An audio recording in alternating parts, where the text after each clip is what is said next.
Day 184, or July the 3rd.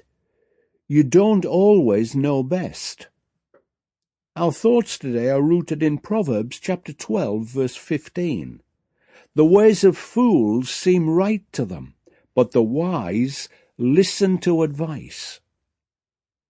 First, the big picture surrounding this verse. Today we enter the second volume of Solomon's parables, in which he contrasts the godly and the wicked. He writes about the actions of a wise son. It would have been interesting to have heard his father David's comments on this. Most of this advice is for men, but not exclusively. Women are not forgotten. Wait until tomorrow's reading. And now, today's action step. It seemed like a good idea at the time. How many times have you heard that when someone's bright idea has collapsed? How many times has it been you saying it? Our verse today reminds us that sometimes our proposed actions may seem right, but only because we haven't thought them through enough.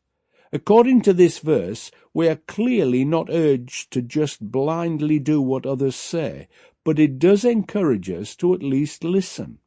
I have found that very often those who don't listen to others are not as convinced by their own ideas as they at first seem to be.